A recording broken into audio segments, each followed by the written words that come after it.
China? What do they even say? What is this Chinese rap music? Sounds like they're just saying ching chang chong. A chance to go watch Made in China. We play ping pong ball Made in China. Hello and welcome to ChinaEconTalk. I'm your host, Jordan Schneider. Chinese law. What is it good for? Well, many things, but protecting Huawei from state security requests to help in overseas espionage? Probably not, according to this week's guest, Donald Clarke, professor of law at George Washington University. That's due to fundamental aspects of Chinese law that we'll discuss today. Don, welcome to ChinaEconTalk. Thanks very much, Jordan. Happy to be here. So first off, what got and kept you interested in Chinese law, and what sort of advantages or disadvantages do you feel between studying this sort of law and the types of stuff that your colleagues do, focusing on Western countries? I was first in China from 77 to 79 as a student. And while browsing around in the Canadian Embassy Library one day, I came across one of the founding works in the field of PRC law. This is a book by Jerome Cohen called The Criminal Process in the People's Republic of China. It covered the period up to the Cultural Revolution. Of course, there wasn't much in writing, and as an American, he couldn't go to China, so he went to Hong Kong and interviewed lots of PRC immigrants, including not just ordinary citizens, but also legal officials. And they had fascinating stories to tell, and he wrote about it in a really interesting way, so that's what got me interested. What kept me interested was just the tremendous changes we've seen in China since the late 1970s. How could anyone be other than interested? As for the advantages of studying Chinese law compared with studying U.S. law, I guess one advantage is lots more opportunities to travel and meet interesting people, not just in China, but also in the community of Chinese law scholars outside of China. If you're a specialist in some aspect of U.S. law in the U.S., my guess is that you don't interact a lot with foreigners who study the same aspects of U.S. law. But if you're a specialist in Chinese law, you interact not just with Chinese legal scholars, but also scholars from all different countries who also study Chinese law. Second advantage, lots more open areas. There's still lots of basic stuff about the Chinese legal system that we don't know. And then I guess another advantage is more opportunities to be cross-disciplinary. When you study Chinese law, it's immediately obvious that you can't just look at doctrine. You also have to talk about politics, society, economics, throw in some anthropology, all sorts of other interesting fields that you can throw into the mix. What do Chinese scholars think about foreigners studying their legal system? What is the kind of general tenor of the relationship between the foreign and domestic academic spheres? In my experience, Chinese legal scholars, regardless of their views or political orientation, are actually remarkably welcoming of the efforts of non-Chinese studying their legal system. They read the work and they take it seriously. They have symposia to discuss works by non-Chinese scholars. You hear a lot of government officials saying that non-Chinese just don't understand China, but I don't hear that from Chinese scholars about non-Chinese scholars of China. And I think the respect definitely goes both ways. I remember back in the 80s when I started reading Chinese legal journals, it's fair to say that it wasn't very good. A lot of doctrinal exegeses, basically taking the text of some written law that was 50 words long and then explaining it in more detail in 500 words. But that was an era when the written law mattered even less than today, and nobody was looking at actual practice. Now, the picture today is totally different. There are still a few people doing the boring textual analysis, but there are many more who are widely read in the international literature, in a bunch of different disciplines, not just law, and who are doing really very interesting empirical investigations. There are just a lot of very bright and interesting people in the field now, and that again is what makes it a fun field to be in. What are the downsides of studying a foreign country, and particularly the PRC's legal system? Well, I guess one downside is you're more likely to be at least somewhat marginal in your home institution when you're studying a foreign legal system and not the U.S. legal system. Another downside, it's harder to do research, particularly in China. since the system is in principle closed, whereas the U.S. legal system is in principle open. This is a huge problem, not just for foreigners, although it's especially big for foreigners. Chinese face similar problems, although they can be overcome to a certain extent. For example, Chinese researchers, given enough time, can get judges to open up to them, can regularly observe court proceedings, and perhaps can even have access to court records of various kinds.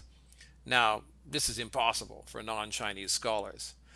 So, you have to choose your research subject with care to make sure it's something doable by someone who cannot get this kind of close insider look at how courts operate. Another difference is you can hope to have some kind of policy relevance if you're studying U.S. law, and legal scholarship in the U.S. can be explicitly about advocacy. For example, you can write an article setting forth your view about some aspect of the law of search and seizure and hope that maybe judges or at least litigators and professors will read it and that your ideas perhaps somehow will seep into the jurisprudence in the field. Well, that's not going to happen when you write about Chinese law. Scholars of Chinese law outside of China are not generally in the business of making arguments about what Chinese law ought to be, except perhaps as part of some incidental advocacy in, say, human rights. We're generally much more in the business of just trying to understand how the system operates. Let's start in pre-PRC, pre-Republican era China. So what aspects of traditional Chinese law are important to note, and maybe talk a little bit about how Qing era stuff bleeds down into the present? Well, there are a few important points about traditional Chinese law that I'd like to make about how it was different from the contemporary legal systems of Europe. So, unlike the legal systems of Europe, Chinese law does not trace its roots to the private law system of Rome or to any religious basis. Instead, traditional Chinese law during the imperial period centered on state concerns and dealt with private matters incidentally.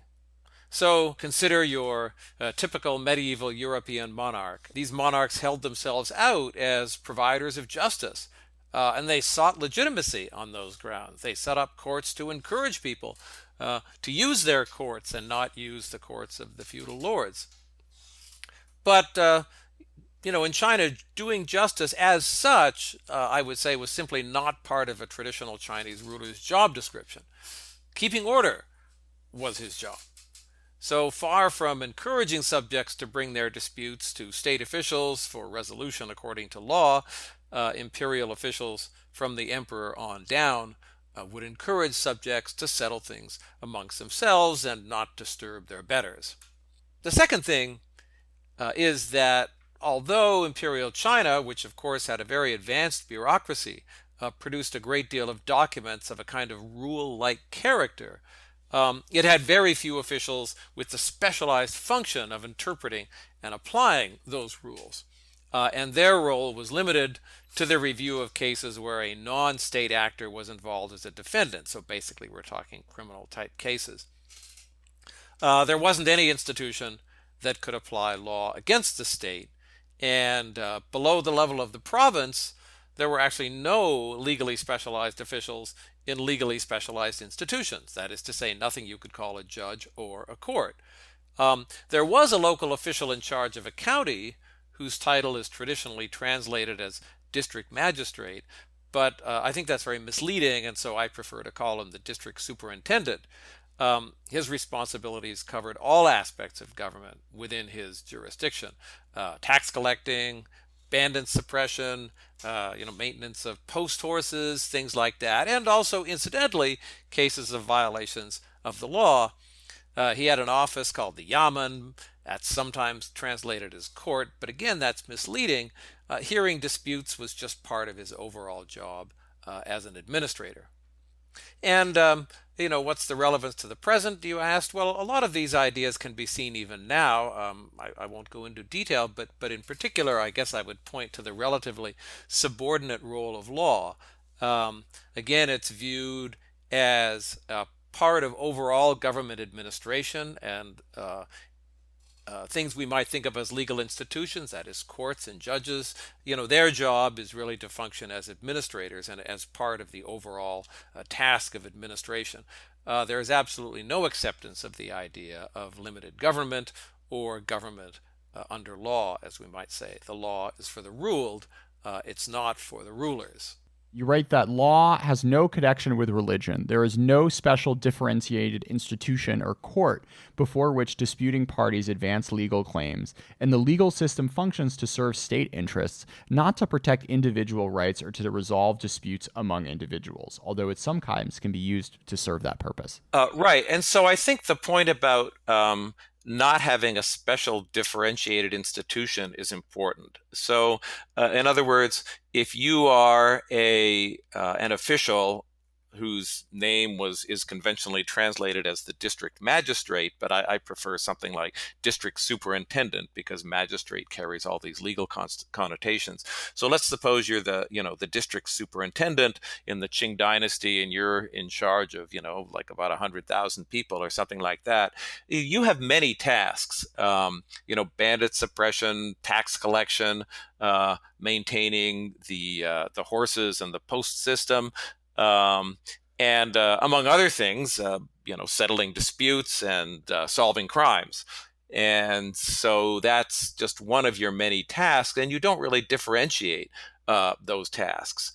The district superintendent did typically have an assistant paid for out of his own pocket who was an expert in the rules of the Qing Code, which spelled out various punishments for various acts, and that person would assist him when matters needed to be dealt with under the code.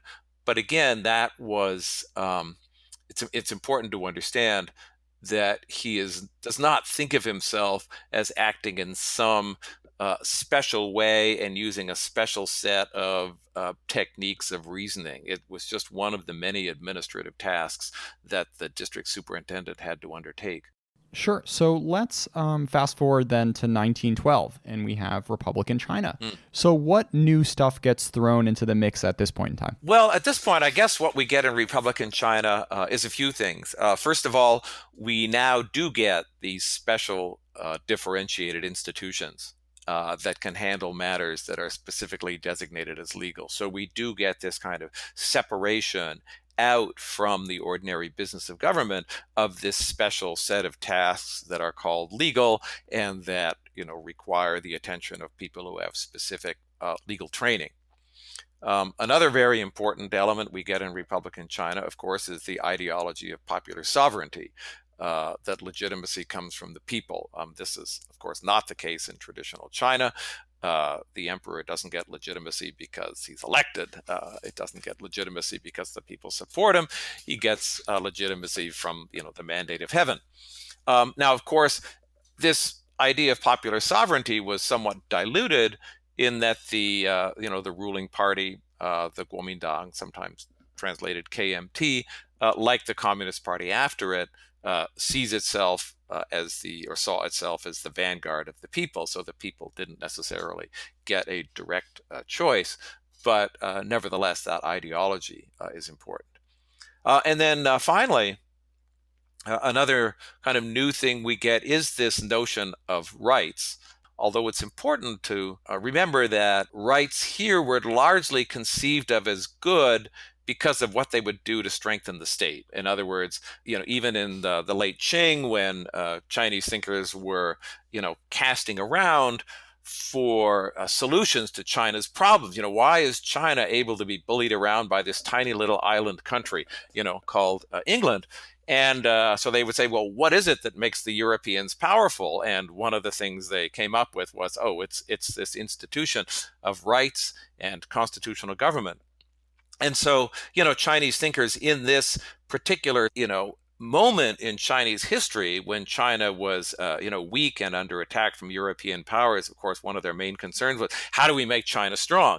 It wasn't, what do we do that's good for the citizens? It's how do we make China strong? And so rights, this concept of rights was imported at this particular time. And so that's typically how rights were conceived of in that era, and even today to a certain extent. So they're not valuable in themselves, but they're valuable for what they will do for society. So a few things happened between 1912 and 1949, but let's get ourselves to the Mao era. So what happens with Mao Zedong on the helm? Well, so if we think about the Mao era, I guess I'll call that the era of classical socialism. We start off, of course, with quite a lot of instability and unrest. Even in '49, the Communist Party had basically conquered the mainland, but they still had a lot of sweeping up to do, at least in their own view. So that is followed by land reform, which was quite bloody. And economically, they wanted to follow the Soviet Union in having a planned economy. It's important to realize that the planned economy, in China was never remotely, as planned as the Soviet economy. When the Soviet economy was planning for, 10,000, 20,000 items, China was planning for, a few hundred, something like that. But the point is that in such an economy, a judicial system is either not really necessary or it does something quite different. So a judicial system as we know it is designed to resolve disputes among equals, based on rules known beforehand. And that's just not what the Mao era legal system was all about. So if you think about the economy as a kind of giant China incorporated, everything is done according to a plan.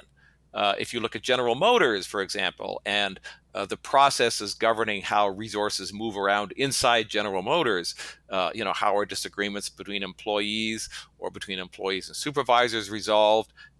If the Chevrolet division wants more money to develop their cars and the Cadillac division wants more money to develop their cars, how do you resolve these policy differences? None of that looks like a legal system. It's an internal bureaucratic system. And the goal is not justice. The goal is maximization of profits through the production of cars. So I think that's a decent model for thinking about the legal system in the Mao era. It's not inherently good or bad. It's just you have to remember what it's trying to do. And what it's trying to do is not to deliver justice. What it's trying to do is to maximize some particular goal of the whole system. Let's get to Deng Xiaoping and Geiger Kaifang. And as the economy changed, you write that the need for a different type of rule of law increases. Yeah, because it used to be, again, if you think about the legal system as similar to what you might get in a giant corporation or a giant bureaucracy like a university or even within a government, typically when you have disagreements, they're resolved by a common superior. So you have to find who's the boss of both the disagreeing parties, and then they both make their representations to that common superior, and the common superior decides. What do you do if people don't have a common superior? If you and I have a dispute, we don't have any kind of common bureaucratic superior that can resolve the dispute for us. And in a market economy, if you have a lot of private entrepreneurs, private enterprises, just individuals, not controlled by the state, not under the state, making their own individual decisions about things. So they don't have a common superior. So therefore, you have to have some different mechanism for governing their disputes, and that mechanism is, the legal system as we tend to think of it.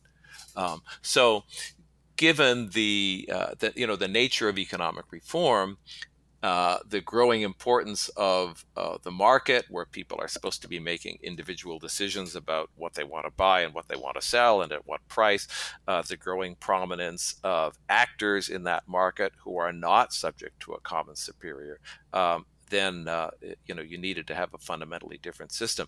And so the role of the courts, for example, changed quite a bit. In the Mao era, courts used to basically, what did they do? They put their seal of approval on criminal decisions that had been made elsewhere. They handled matters such as, divorce, things like that, but they did not handle cases involving massive amounts of resources, huge amounts of money. All of a sudden, in the post-Mao era, they were being called upon to handle these kinds of cases, civil cases that would involve perhaps massive amounts of money. And so you need, a different system to do that.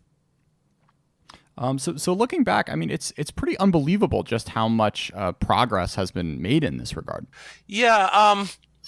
So there's been a lot of change. I'm a bit uncomfortable talking. Sure, in progress terms of may be the wrong word. Evolution.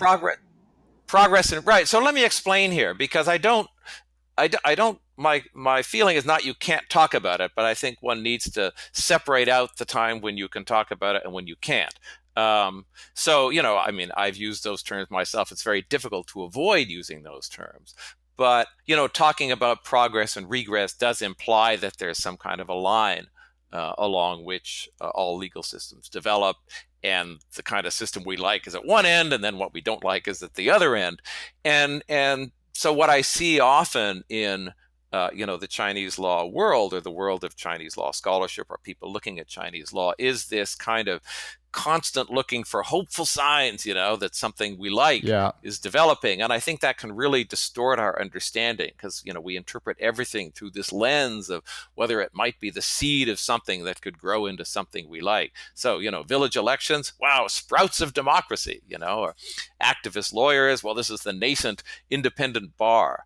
And it means that we don't contemplate the possibility that what we're looking at is really part of something else entirely, or maybe it's just a one-off that won't grow into anything. Now, there's nothing wrong with talking about progress and regress if you have and because you could explicitly have a set of values as a goal. And, there's nothing wrong with talking about progress toward those values. People should have values. But what I want to caution against is seeing that valued endpoint as somehow inherent in the internal logic of the way the system is developing. It's a goal you are hoping for, but it's not necessarily a goal that the system has. Let's get into that then. So what are the fundamental points that the system is aiming around that people don't necessarily maybe appreciate from a casual Western lens? So I guess I would say that the goal of the system now, even explicitly, and in the past perhaps implicitly, is, can be summed up in two words, which is stability maintenance, in Chinese Weiwen. We hear this phrase a lot, and it's not because we hear it as a buzzword that I'm saying it's the goal of the system, but it seems to me that when one looks at how the system, actually operates, that is what is driving it more than anything else. And by stability maintenance, I mean stability maintenance as viewed by the party, which means that which maximizes the chances of the Chinese Communist Party staying in power. And then that has many subsidiary policy goals. For example, keeping petitioners, out of Beijing, for example. So, we see local officials having these, hard targets that no more than X number of petitioners from their district can show up in Beijing. And if they do, the local official is going to get in trouble. They have to, repress demonstrations and stuff like that in their own districts. Otherwise, they're going to get in trouble. We find courts, for example, one of the indexes on which judges are evaluated is the extent to which, their decisions result in some kind of mass protest or incident of what the party would call social instability. Nobody's asking whether the decision was right or wrong. That's not what the superior official wants to know. The superior official wants to know, why is someone having a hunger strike on the steps of the court, and attracting a big crowd? I don't want that happening. Make this stop happening. That's the imperative for local officials. It's to make, these incidents of instability go away. And it's not necessarily, the superior official is not that concerned with the rights and wrongs of the matter. That's just not on the assessment table. So you write that a few of the central tensions in the Chinese legal system are local versus central, the idea of judicial independence, and which rules end up ruling. Could you talk about those a little bit? Sure. So the first tension, local versus central, is about how much discretion local governments should have and do have. So, China, constitutionally speaking and, politically speaking, is a unitary state. It's not a federal state like Canada or the United States. Local governments have no protected sphere of power and authority. So, in other words, legally speaking, and to a certain extent politically speaking, whatever the central government wants, it gets, and the only limitation on that is simply one of, what is the actual power of the central government to do something? Because, of course, they're up in Beijing, and there's always a kind of asymmetry of information. Local officials know more about what's going on locally than central officials do. Because local officials are not, elected by the people below them, who are in a pretty good position to know what the local officials are doing and how well they're doing it, but instead selected by people above them, this problem is never going to go away. So the higher up officials always have this problem of not knowing exactly what the lower level officials are doing.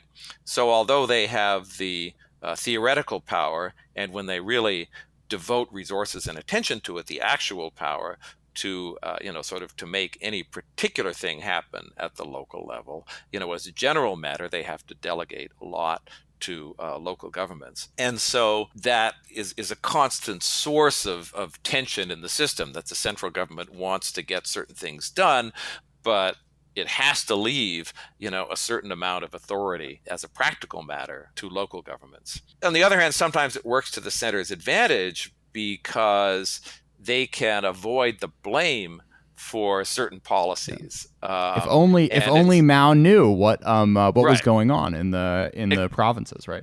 Exactly, and a lot of people, in China, really do think like this. There's all sorts of survey evidence to show that people have much more trust in the central government than they do in their local governments. There have been some interesting survey evidence about petitioners when they go to Beijing, and sort of they get surveyed the day they arrive and what their views of the central government are the day they arrive, and then they get surveyed by the same people like a week later, and what are their views of the central government. And it's really gone downhill in that week, but they arrive full of faith that the center will solve their problems, and it's just the evil local officials that have been hiding the truth from the center.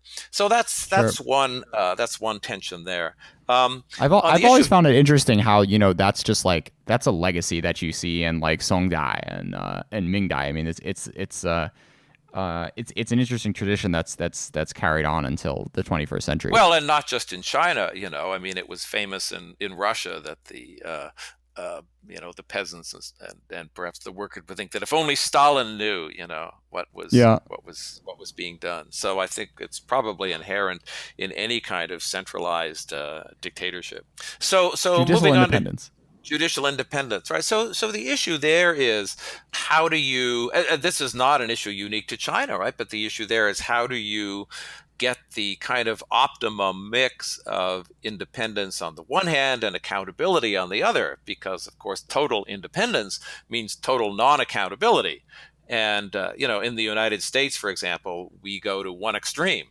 The system prizes independence even at the expense of accountability. If you look at the federal system, the almost the only way to really make a judge accountable is to impeach them. And that's a very, difficult process, almost never done. Judges, at particular levels maybe can be, criticized or disciplined.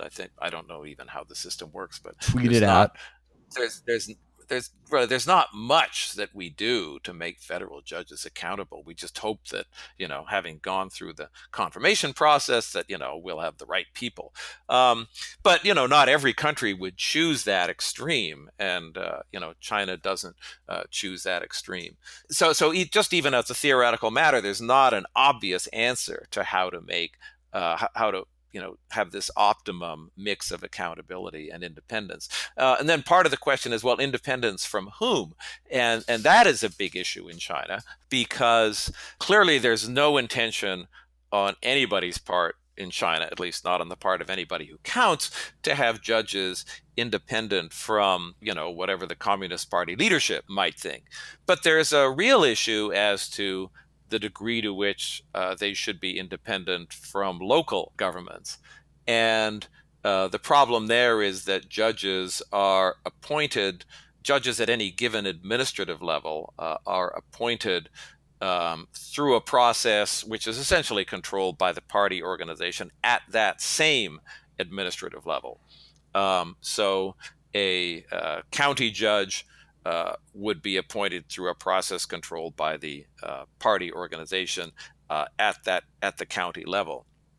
A judge in a provincial court would be appointed through a process controlled by the party organization at the provincial level, and also the funding for the court is controlled at the same administrative level. So what that means is that if a judge is receiving conflicting instructions, one from the powers that be at the same administrative level, and one from, for example, a superior court, they're going to follow the instructions from someone at the same administrative level, and that's troublesome, because what they should be doing, even within the Chinese system, is to be following their best interpretation of what the law, which was passed at the central level, says. Because, of course, as I mentioned, China being a unitary state where all power is at the center, local governments do not have the legal power or really political or ideological authority to override what the center says. And so judges should be trying to do what the center tells them to do through its duly promulgated legislation, and not doing whatever local officials tell them to do. But in fact, the way the system is structured, they have really every incentive to do what local political power is telling them to do. Yeah, you write that the PRC rejects the notion of a vertical separation of powers, and also rejects the notion of a horizontal separation of powers between different branches of government. For example, the traditional troika of legislative, executive, and judicial branches. A necessary separation of functions is acknowledged, but constitutionally speaking, the NPC, the National People's Congress, in form a legislature, sits at the apex of China's political power structure. But in reality, that position is occupied by the Standing Committee of the Politburo of the Chinese Communist Party. But both form and reality share the rejection of multiple power centers. And this ends up bleeding down all the way into questions of judicial independence at the at the local level. Yes, I would agree totally with that. I would hope so. You wrote it. Okay. Right. So lastly, which rules rule? Okay, so this is, again, this actually goes back to the issue of local versus central. Which rules promulgated by whom? Is it promulgated by local governments, promulgated by which branch of local government, promulgated by the center? Is it the National People's Congress? Is it the State Council? This can be, extremely confusing. And there is a law in China called the Law on Legislation, which actually sets forth the kind of order of priority that different laws come in, and says that laws of kind of a lower level cannot contradict laws of a higher level.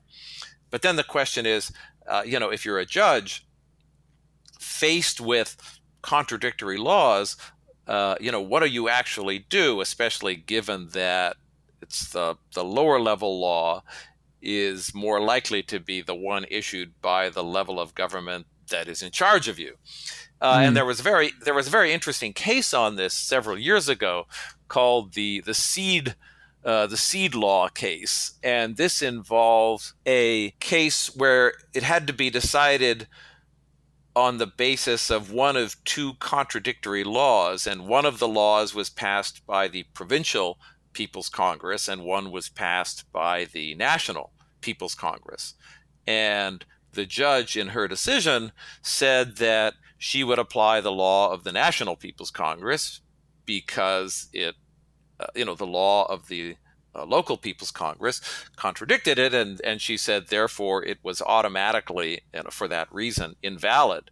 And that created this huge stir, even though she was simply applying the provision of the law and legislation, which said clearly, Chinese political system also endorses this concept that local governments cannot override the central government. What happened? This decision, incidentally, was not just her going out on a limb. There was a special body within the court called the Adjudication Committee, which consists of all the senior judges in the court president, who's going to be a politically connected, savvy person.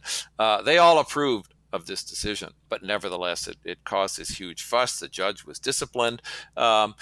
Interestingly, the case then was appealed up to the provincial level court, which came to the same result. It just did not use the inflammatory words to say that the local legislation was invalid. It didn't apply it. So in substance, it made it invalid, and it applied the central legislation. So they came to exactly the same result. But just a little more mienza for everyone. They were just hid the ball as to what they were doing rather than saying up front what they were doing. So this problem comes up a lot, this idea, this notion of conflicting rules. And it's still something of a problem in that, in practice, Chinese law seems to be a bit of an inverted pyramid in which the laws that are actually most important are the lower level ones and not the higher level ones, whereas in theory, the laws that are most important are the higher ones and not the lower level ones. So how does Xi want the legal system to evolve? And what has he been doing in his time as top dog to push it in that direction? That's an interesting question. I don't think Xi Jinping has any particularly profound thoughts about the legal system. My guess is that to him, there's nothing special about the legal system. It's just another set of administrative institutions through which to realize his policy goals. So, for example, are the police, are the Ministry of State Security, are they part of the legal system? It's not an important question. So they're just like the courts. They're all part of a state administration that operates in a similar fashion across the board. So I think as far as Xi is concerned, and I'm pretty sure other leaders would think the same way, the slogan strengthening the legal system means getting more people to obey orders more faithfully. There's absolutely no sign whatsoever that Xi or any other leader has any desire or intention to establish some set of non-party institutions that could act as a check upon the party as an institution or upon a party leader. What they want to tell you is the party will supervise itself. Thank you very much. No need for citizens to get involved.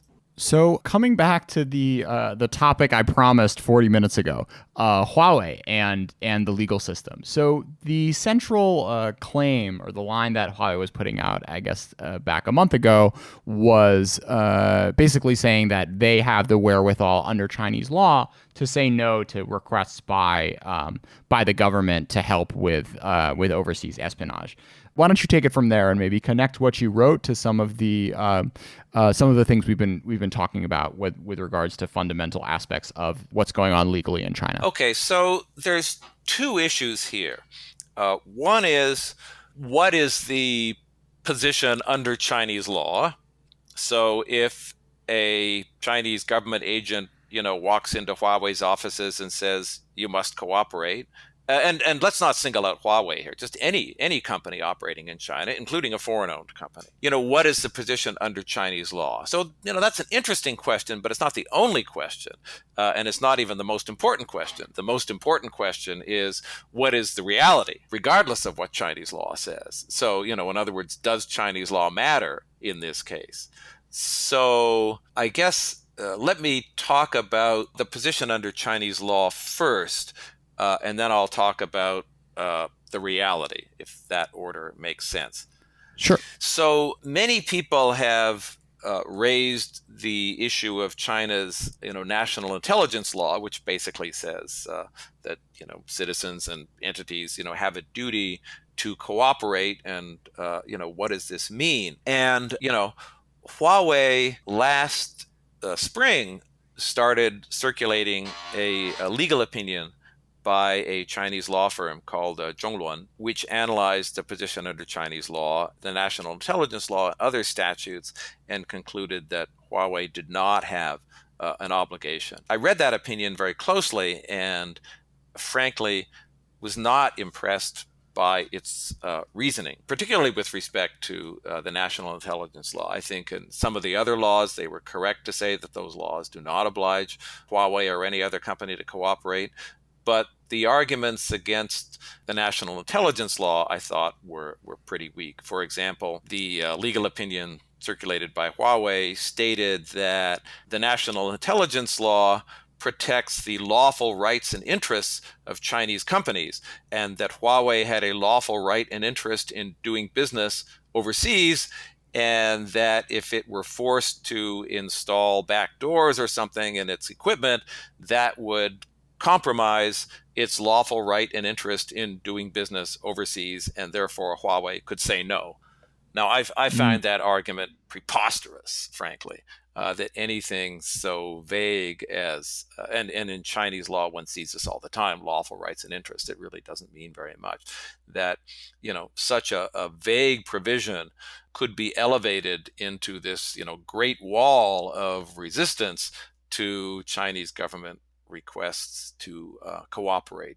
Another argument they said was that it would be unconstitutional because the Chinese constitution protects the rights of privacy of citizens, which strikes me as equally preposterous for a number of reasons, including the fact that, of course, the concern is not the privacy of Chinese citizens. The concern is the privacy, etc., of foreign citizens, who, of course, are not protected under the Chinese constitution. So my feeling is, really, is this the best argument you can come up with to say that, the national intelligence law does not oblige Chinese citizens to cooperate? And if that's the best you can do, I have to say I'm not convinced. So the position under Chinese law, I think, is that they do need to cooperate. Then the question is, what about reality? And I think the question of what the reality is even clearer. China, is in effect a Leninist state. They do not recognize legal limitations on the power of government to do what it wants to do.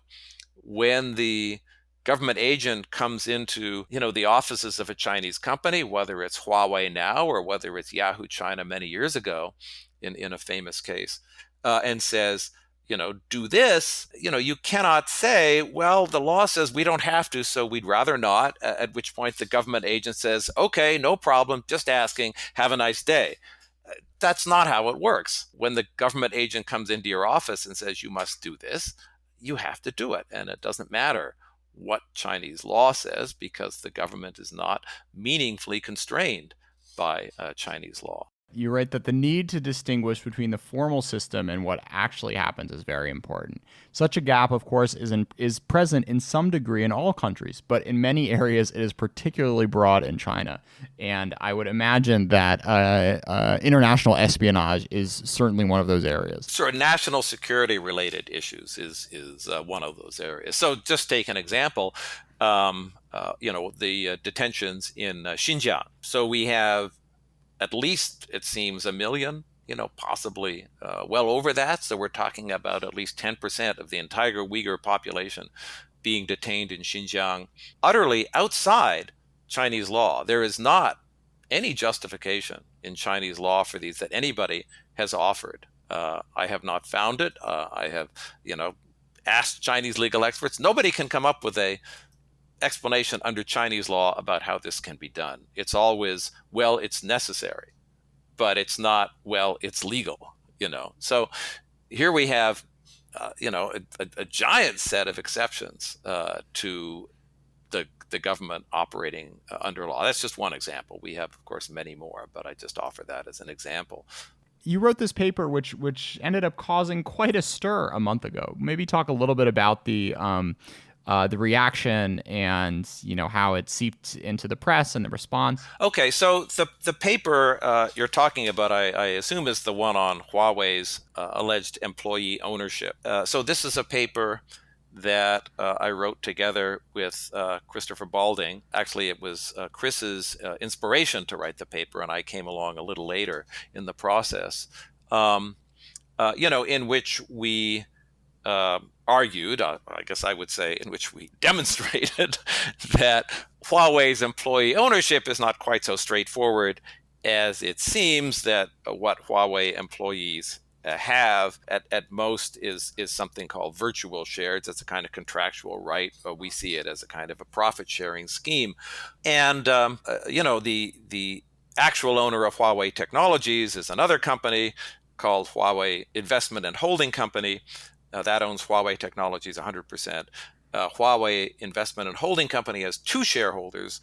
1% shareholder is Ren Zhengfei, the founder of the company, and then 99% is owned by this kind of somewhat mysterious entity called the Huawei Investment and Holding Company Trade Union Committee. And which among many things organizes Yumao competitions. Well, apparently that's what they say they do. So, but that's really the key to understanding Huawei, at least at a formal level, is understanding how this alleged trade union committee works and makes decisions. But I guess I was a little surprised at the reaction. I mean, the paper did cause quite a stir. It was downloaded, like 1,000 times in the first 24 hours after being posted online. Huawei, called a press conference, denounced us by name. But the thing is that, contrary to almost all academics in their work, Chris and I, at least speaking only for myself, maybe I shouldn't speak for Chris, but we take pride in the fact that this paper says absolutely nothing new or original. What do I mean by that? That if you Google, so our key argument is that what the Huawei employees own is not kind of real shares, but it's virtual shares, which are kind of contractual rights. And if you Google the Chinese terms for Huawei together with the Chinese term for virtual shares, you get like 3.5 million hits. I did a comparable search in the English language literature just preceding the publication or the publicity given our paper, looking in the Nexus database for any item which contained the words Huawei and also the term virtual shares. And I got one hit from about 2012, which was an article that mentioned in passing that some employees of an Indian subsidiary of Huawei had been given virtual shares. So that's it. So this whole idea of virtual shares in Huawei held by Huawei employees seems to have been completely unknown in the English-speaking world, even though it was utterly commonplace. Everybody knew about it. And it wasn't the secret, in the Chinese language world. I mean, I ran across a court case in which Huawei, sends a letter to the court explaining its, virtual shareholding system. And so I didn't realize that it was so little known, I guess, in the English-speaking world. And I was surprised that Huawei was so vehement about kind of denouncing what we said, when I guess their differences with us maybe are in interpretation, but certainly in the basic facts, we didn't say anything that hasn't been said a million times before. I mean, literally millions of times before in Chinese language media. Do you want to proffer a guess as to why they were so sensitive to your critique, I guess? I don't know. Maybe because it was made in English? Well, in a sense, we were saying that the system of employee ownership was, at the very least, not so clear as Huawei was making it out to be. Chris and I think, have somewhat different views on how far we want to go with an affirmative view of what's going on at Huawei as opposed to a view of what's not going on at Huawei. We also, pointed out that if it's really owned by a union, and if 99% of the shares of Huawei Investment and Holding Company are really owned by a union, then that means that there's a very significant element of state control, because unions in China are not independent. They're kind of quasi-state bodies. And indeed, if any particular union goes gets liquidated, that is dissolved, where do its assets go? They do not go to the members of the union. They go upwards to the Interesting. union body at the next highest administrative level. So that raises this interesting question of, well, what happens to these? Obviously, the trade union committee is not going to, get dissolved or liquidated anytime soon. But it's just kind of an interesting thought experiment to see, who has kind of ultimate ownership or interest in these shares. And that's still somewhat mysterious. So in closing, Don, any advice for students out there interested in learning more about Chinese law, what they should read, tips for getting into legal Chinese, and then maybe going from learning to legal Chinese to actually understanding how the real law works? Sure. Well, Chinese is hard, but legal Chinese is not that hard. It's not especially harder than Chinese. So, I teach U.S. corporations law as well as Chinese law, and I feel truly sorry for the non-native speakers, actually the native speakers as well, who have to wade their way through the thickets of the Delaware statute on corporations. It's a nightmare. You have sentences that go on for like half a page, all in legalese. Legal Chinese is not like that. It's not a nightmare because by and large, it's not written by lawyers, and it's not intended to be closely parsed by legally trained judges. So the way to learn legal Chinese is basically just to read a lot of documents of the type you want to learn to read. Academic articles, legislation, contracts. To learn legal Chinese in the sense of learning how to express non-Chinese legal concepts in Chinese. How do you translate a piece of U.S. legislation into Chinese? How do you translate a contract that's written, for Americans and American courts? How do you translate that into Chinese? Probably the best way is to look at the filings of Chinese companies listing on the on the Hong Kong Stock Exchange, because often their disclosure documents will be in both languages, and those documents might include key contracts, corporate charters, things like that. Those translations are very carefully done. They put a lot of money into getting those right. So the translations are usually quite good, and thus comparing the English and the Chinese can be very helpful for learning. But, learning legal Chinese, if there is such a thing, doesn't tell you anything about how the system works, except to the extent that, what I said before, which is that learning legal Chinese to express Chinese legal concepts isn't that hard. That already tells you something about the system. Interesting. So for understanding how the system works, I guess the best thing to do is, if you're a student at an institution where a Chinese law course is offered, take the course. But if you can't do that, I have a few recommendations. First of all, you have to understand how the political system works and the role of the Communist Party, because you just cannot separate the Chinese legal system from the political system. So, for example, as I mentioned, this legal opinion about Huawei's obligations under Chinese law, is substantially incomplete, because even if everything it said about Chinese law was accurate, that would not answer the question that really matters, which is, what are the actual obligations, and to what extent, does the legal system count? It's a subdivision of the political system. So, read up on that. There are now quite a number of good books and articles being written on various aspects of the Chinese legal system.